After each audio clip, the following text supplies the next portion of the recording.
Hey friends, welcome to part 3 of our Spring 2023 Shared Ministry Bible Study on the book of 1 John that we've been calling Learning Love. If you've been with us for the first 2 sessions, you've joined us in conversation on chapters 1 and chapter 2 of 1 John, this letter from the back half of the New Testament. And so far, so good, right? We've seen some pretty big, major themes that John takes a look at, and we notice how often John, for better or for worse, likes to paint in broad brushstrokes. So he'll use big, sweeping terms and without a lot of nuance, and there's a lot of black and white for John. There's light and darkness, there's good and evil, there's truth and there's error, there's sin and there's perfection, and there's this love and hate. There's very, very little nuance or place for in-betweenness, at least the way John sounds. And that can also come off, especially as we'll see in chapter 3 and into chapter 4, it can sound like he's grouping the world also into there's the children of light and there's the children of darkness, there's the children of God and there's the desires of the world, and these are completely opposite, no overlapping, and you're either one all the time or the other all the time. And I guess what's difficult for my ears to hear that, at least at first, is it sounds so different, not just from the lived experience we have in the world, where there are often shades of gray and people who are good and also do rotten things, or people who surprise you because often they're stinkers and they sometimes can be deeply good or gracious. But also, it feels like it doesn't quite fit with what we meet in Jesus, who often has this way of taking the categories people thrust upon him. There's the holy, righteous people and there's the sinners, and Jesus just has a way of blurring those lines and hanging out with all the people that everybody else thinks are no good, don't associate with those sinful people, and sometimes Jesus will even make them the heroes of his story. So what are we supposed to do with the real rigid categories, us and them, that 1 John gives us, and then the actual way of Jesus that often blurs those lines or turns them upside down, so the people you thought were the heroes turn out to be the villains, or the villains turn out to be the heroes? What do we do with all that?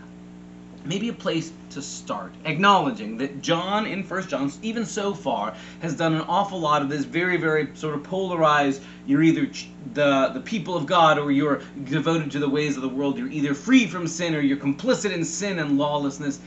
Maybe it would be important to consider why he's doing that. And that maybe John isn't just looking to carve up into the world into the good people and bad people. Maybe what John is up to is actually trying to address the people who want to identify themselves as we're the good ones, but whose actions don't match up with that, and to push them out of neutrality, out of just sitting there saying I'm religious, saying I'm of God, saying I belong to the truth, to actually living that out. So here's what I want to suggest. This is maybe a thought experiment. We ended our live conversation last week looking at chapter 2, talking about a familiar story that Jesus tells that many of us know as the parable of the Good Samaritan. And in the story that Jesus tells, there's a man who's going down the road from Jerusalem to Jericho, and he's fallen upon by some robbers who beat him up and take his stuff and leave him for dead. And very clearly, they're villains, right? They sin, they do wrong, they're unjust toward this man by the side of the road. And then along come the road these religious professionals, the priest and the Levite. These are like the pastor, the church member who serves in the church or doing the work of the ritual life of God's people. And they walk right on by. Not because they see themselves as evil, not because they're celebrating what the robbers or the bandits did. They think they're being good, noble, virtuous people, passing right on by. But in the end, it's ultimately a foreigner, Samaritan, that person that all of Jesus' initial audience would have looked down on. It's one of those bad people who had the wrong religion, wrong background, wrong culture, wrong ethnicity, all those things. He's the hero. He's the one who understands. Love means action. He binds this man's wounds. He puts ointment on them. He takes him on his own animal down to the nearest hotel and pays for his care and says, I'm going to pass through town again soon and I'll pay whatever else his expenses are. Jesus says that man, the foreigner, but the one who showed him mercy, he's the one who really understands what it is to do God's will, to love your neighbor. Certainly the robbers are against God's will and not showing love, but those people who see themselves in the middle, the people who might have called themselves neutral, look, I'm not hurting him, I'm just passing on by, but I didn't hurt him, so I didn't break the commandments. No, those people are really on the side of rottenness. Part of what I think 1 John wants to do is to push people whose actions are neutral, but who want to identify themselves as the good. And to say, you're not really on the side of God, you're not really following Jesus if your actions don't embody love. This reminds me of a really important insight of the 20th century theologian and martyr Dietrich Bonhoeffer, who said to the church of his time that was complicit in supporting the Nazi war machine by its silence. Bonhoeffer says, we're not simply to bind the wounds of the victims underneath the wheels of injustice. We are to drive a spoke through the wheel itself. In other words, we're not just supposed to pass by and wait until people have been injured and say, boy, that's unfortunate, but we're actually supposed to do something to stop the powers of evil around us. And claiming to be neutral, claiming, hey, I'm not causing the problem, so I'm not breaking any rules, misses the point. And that in some ways, being neutral always leans toward the side of evil, of doing rottenness, whereas action for love for the need of the neighbor, that's what genuine goodness, that's what it looks like to do the work of the children of God. And I want to suggest that may be behind what John's up to. We may be uncomfortable with his us and them kind of talk, and it may sound like, whoa, whoa, whoa, aren't there shades of gray? Okay, sure, that's kind of a conversation for another time, because when we let ourselves off the hook, when we say, I'm a religious person, I'm one of God's people, but we sort of stand there in the center not doing anything that shows love for the people around us, we're actively showing that we're really sort of leaning on the side of rottenness, turning away from God and God's goodwill. I want to suggest with that in mind, that that's what 1 John has in mind as he keeps pushing his readers, his listeners, to be on the side of Jesus, which is always going to be the side of doing love in action and in practice. So with that in mind, here's this opening section from chapter 3. If you know that he, Jesus, is righteous, you may be sure that everyone who does right has been born of him. See what love the Father has given us, that we should be called children of God, and that is what we are. The reason the world does not know us is that it did not know him. Beloved, we are God's children now. What we will be has not yet been revealed. What we do know is this: when he is revealed, we will be like him, for we will see him as he is. And all who have this hope in him purify themselves just as he is pure. Everyone who commits sin is guilty of lawlessness. Sin is lawlessness. You know that he was revealed to take away sins, and in him there is no sin. No one who abides in him sins. No one who sins has either seen him or known him. Little children, let no one deceive you. Everyone who does what is right is righteous, just as he is righteous. Everyone who commits sin is a child of the devil, for the devil has been sinning from the beginning. The Son of God was revealed for this purpose, to destroy the works of the devil. They who have been born of God do not sin, because God's seed abides in them. They cannot sin, because they've been born of God. The children of God and the children of the devil are revealed in this way. All who do not do what is right are not from God, nor are those who do not love their brothers and their sisters. Again, that's really stark, sort of either on God's side or the devil's side kind of talk, and that can feel so shocking, especially because John himself was the one in the opening chapter who said, if we say we're without sin, we're making a liar out of God. If we say we're not sin, the truth isn't in us. We're lying. We're wrong. We got to confess. Yep, we've messed up. So which is it? Because in chapter 1, John seems to be very reasonably, very realistically saying Jesus has come to deal with our sin, but we should be honest. We need to confess. Yep, we keep messing up. That seems honest, right? Shades of gray. And yet here in chapter 3, he's very stark. If you sin, you are not of God. And if you don't sin, that's a sign you're of God. Has John read his own letter?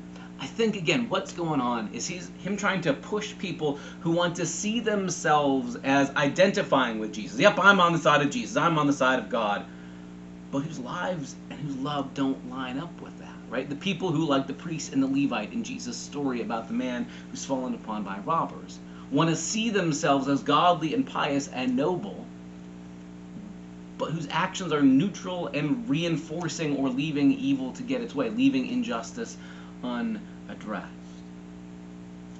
What John is after is pushing people to move beyond just name-only faith and to being people who live out their identifying as children of God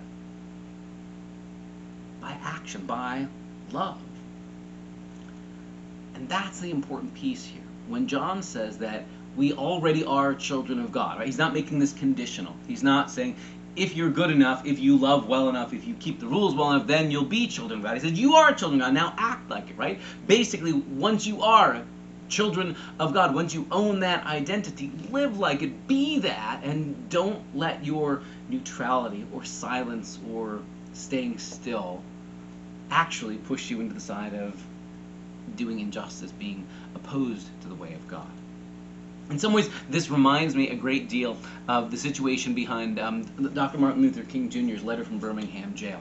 You might know that famous letter of his in the midst of direct action boycotting in Birmingham and trying to stop and end segregation. And even though now in the 21st century, people will applaud, oh yes, Dr. King was clearly on the side of right and of good. Man, in his own time, not only were the people who were advocating segregation opposed to him, there were an awful lot of people who saw themselves in the middle who were upset because they saw that he was agitating. They felt like he was, look, just stay neutral, Dr. King. Don't make a mess. Don't cause a ruckus. Don't stir things up. And Dr. King's response in the letter from the Birmingham jail was to write to people who saw themselves as good, but were in that sort of neutral place. Let's not do anything, but we're on the side of God here. But let's not do anything about it. Let's not actively change things. Let's not actively speak up against what is rotten, against what is wicked, against what is not of love. So Dr. King's response isn't written to members of the Klan or to the White Citizens Council. He's writing that letter to local pastors in Birmingham who think that he should be quiet and slow down and basically act neutral. And his response is say, no, if I'm going to be on the side of what God's up to in the world, there's no neutrality. You don't just get to wear the label, I'm good, then not do anything. You're called to step up and actually act. And neutrality isn't what love looks like. Notice how quickly 1 John connects doing what is right, doing what is just with love. Maybe that's another detail that our 21st century English-speaking ears miss out on. That the word right and righteous in the Greek of the New Testament is the same word you use for just and justice. And I don't know about you, but often I get this feel, this almost taste in my mouth when I hear the word righteous that almost immediately has a negative connotation, because you hear righteous and you think of self-righteousness, people who imagine themselves good, who put on a good show, but that it doesn't make a difference in their lives. Whereas justice has the sense of making things right between you and me, of correcting wrongs and repairing relationships that are broken. It's helpful to know in the New Testament the word righteous is the same word for justice. The word for righteousness is the same word for justice. And that what we're called to do is to be people who practice love in action, which is what justice is. That's an important insight of Cornel West. Justice is what love looks like in public. So I want to suggest that what John is doing here isn't trying to get us to hate other people, not trying to divide us into camps of us and them the way so many other voices in 21st century culture are doing to us, but rather John's addressing people who see themselves as on the side of good, but are kind of in that, I'm the priest and the Levite walking on by. I'm not actively harming anybody, but I still want to be a good guy. And saying, no, it's really not, that's not really a choice. It's either you're going to act in ways that embody love, or you're going to act in ways that are opposed to God. And I'm calling you, please, please, please act in ways that reveal who you are as children of God. It starts with God's claim. It starts with God's action. And once God's called us God's children, how do we live that? How do we embody that? That's what John's up to. So in the next section, he continues on and makes it clear that what he's always been after is not just talking a good game about being loving or righteous or holy or pious, but acting it. So he says this, "For this is the message you've heard from the beginning, that you should love one another. We must not be like Cain, who was from the evil one and murdered his brother. And why did he murder him? Because his own deeds were evil and his brothers are righteous. Do not be astonished, brothers and sisters, that the world hates you. We know that we have passed from death to life because we love one another. Whoever does not love abides in death. All who hate a brother or sister are murderers, and you know that murderers do not have eternal life abiding in them. We know love by this, that he laid down his life for us, and we ought to lay down our lives for one another. How does God's love abide in anyone who has the world's goods and sees a brother or sister in need and yet refuses help? Little children, let us love, not in word or speech, but in truth and action. And by this, we will know that we are from the truth, and will reassure our hearts before him when our hearts condemn us. For God is greater than our hearts, and he knows everything. Beloved, if our hearts do not condemn us, we have boldness before God, and we receive from him whatever we ask, because we obey his commandments and do what pleases him. And this is his commandment, that we should believe in the name of his Son, Jesus Christ, and love one another just as he commanded us. All who obey his commandments abide in him, and he abides in them. And by this we know that he abides in us, by the Spirit that he has given us. Again, there's a lot of this very sort of stark, you're either on the side of God or you're on the side of evil. You're either practicing love or you're hatred. And again, that can feel like, well, what about in times when I mess up a little bit? What about the times where it feels like my life is lived in shades of gray? Okay, that's a thing. That's part of actual, real lived life, sure. But if John's point is to provoke people who are trying to sit on the fence and still call or claim themselves as doing God's will, nope, that's not what we're after. No, genuinely to love is going to mean action, not just feelings. Genuine love is going to be more than just talking a good game. It's going to be, how do I help the neighbor, the brother, the sister, the person around me? And John goes as far as to say, if you say you love somebody, but you see somebody in need, you don't offer help to them, what good is that, right? That's not love. That's back to the Samaritan story, right? The priest and the Levite who want to identify themselves as good, holy, pious, religious people who keep the commandment about loving their neighbor because they haven't murdered anybody. But they've missed the point because they don't actively help the person beside. They don't actively correct injustice and make things right again. They don't love in public, which is what justice is all about. And notice too, as John connects again the idea of keeping Jesus' commandments, that's right there grounded in again, well, what did Jesus command us after all? It's love, and it's love in action. How do we share what we have with our neighbor? How do we look out for the person who's in trouble? How do we care for those who are most hurting? That's what love looks like, in truth and in action, not just in empty talk. With that said, this sort of stark contrast between the powers of good and the powers of evil, the powers and the spirits of truth and those of error, continue on in the next section when John says, Beloved, do not believe every spirit, but test the spirits to see whether they are from God. For many false prophets have gone out into the world. By this you know the Spirit of God. Every spirit that confesses that Jesus Christ has come in the flesh is from God, and every spirit that does not confess Jesus is not from God. And this is the spirit of the Antichrist, of which you have heard that it is coming, and now is already in the world. Little children, you are from God, and have conquered them. For the one who is in you is greater than the one who is in the world. They are from the world, therefore what they say is from the world, and the world listens to them. We are from God. Whoever knows God listens to us, and whoever is not from God does not listen to us. From this we know the spirit of truth and the spirit of error. Okay, again, you could hear that in a really sort of dangerous, manipulative way of he's just sort of patting himself on the back with circular reasoning. I'm on the side of good, trust me, and anybody who disagrees with me is wrong, don't believe them, they're evil. That seems kind of circular, and that seems like it's ripe for being abused. There have been plenty of people who sort of develop cult-like following saying, I'm the only one who's got the truth, don't listen to anybody else, they're wrong. The fact that they disagree with me proves that they're wrong. That seems kind of circular. Notice John avoids that circular sort of cult leader trap by grounding everything in Jesus. The way you tell the difference between spirits of truth and spirits of error, between the spirit of the world and the spirit of God, is what points us back to Jesus. What insists that, yep, in Jesus we've got God who's come to us in the flesh, not just appearing like it, not just an interesting religious fable or religious teacher, but that in Jesus we've got God's own presence in the flesh. And that we can't chuck Jesus, we can't lose Jesus, that in fact Jesus is the lens through which we understand what God really is, who God really is. It's because John won't let go of Jesus, the particularity of Jesus, the way he loves, the way he acts, the way he treats other people, the way he teaches us to treat other people. That's what keeps us grounded and avoids that kind of circular, well, if you don't agree with me, you must be evil by definition because you don't agree with me. John keeps pointing us back to Jesus and saying if you're going to say that you're on the side of God, it's always going to bring us back to, well, are we embodying the way of Jesus? Are we loving the way Jesus loved? Are we treating strangers and enemies and friends as well the way Jesus does? You can't lose Jesus and still claim to be on the side of God, in other words. You can't lose the particularity of Jesus' way of loving, the way Jesus cared for people, the way Jesus spoke up and told the truth, the way Jesus was willing to bear harm and pain and lay down his life for the sake of others. Those things can't be lost and still claim we're on the side of God. That's what John has in mind here. And then this last section, and they're beautiful, probably well-known words, but they're worth exploring again. The last section of chapter 4 goes like this: Beloved, let us love one another, because love is from God, and everyone who loves is born of God and knows God.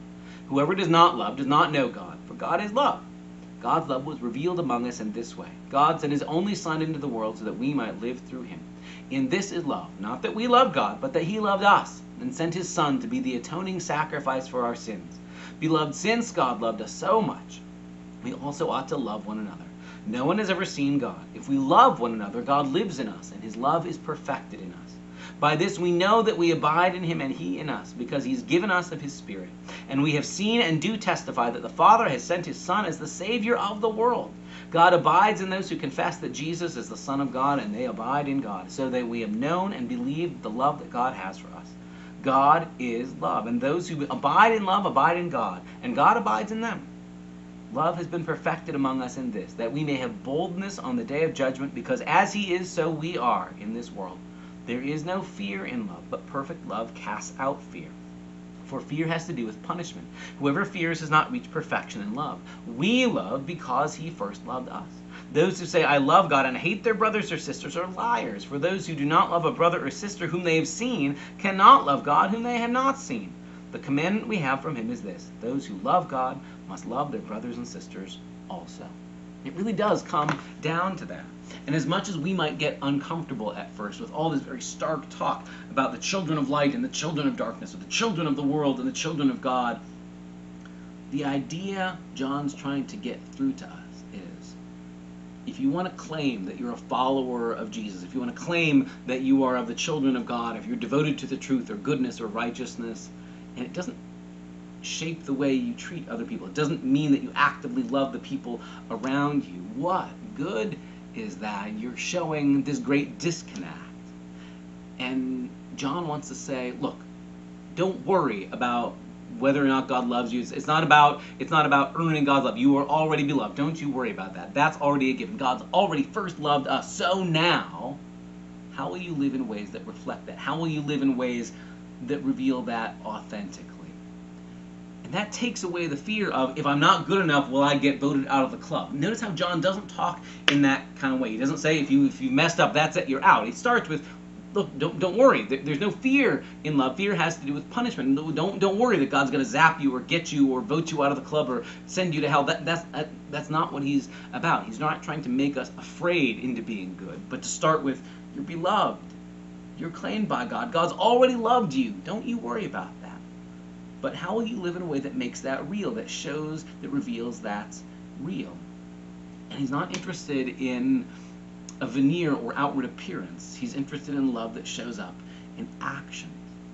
To me, it seems like in the culture that we live in, the number one criticism people have of church folk is that we talk a good game about God and even about love, but it doesn't show up in our actions. There's always people who still don't measure up and aren't worthy, or people who aren't enough like us, or don't fit the mold, and therefore we don't love them, we don't have to care about them. That we talk about God, we talk about goodness, but we're still trying to sit the fence. And in so many ways, ours is a time of priests and Levites who might say, well, I'm not actively hurting anybody, therefore I'm on the side of good. And John would say, along with Jesus himself, no, genuine love looks like actively helping. And like Bonhoeffer says, not just bandaging the wounds of people who've already been hurt by injustice, but actively driving a spoke through the wheel that people have been crushed under and stopping things, making things be put right. I want to suggest, as we hear chapters 3 and chapter 4 of 1 John, the challenge for us is not to see the world in this sort of polarizing, I get to sort people into, oh, I like you, you're in, I don't like you, you must be of the devil. But rather, this turns us back to look at ourselves. Where are my actions not living up to what I say? Where are my actions revealing a lack of love like Jesus? Where is my life calling into question what God says about me? And there, when I'm looking in at myself and asking honestly, where am I aligned with the love of Jesus, these are helpful words, not harmful ones. So know, as we continue and conclude next time with our final session, as we look at chapter 5, that you're beloved, right? That's the starting point for John. Don't you worry. You're beloved. You're God's children. Live as though it's true. Live in ways that reveal what God says you already are. See you next time as we conclude our series on 1 John and learning.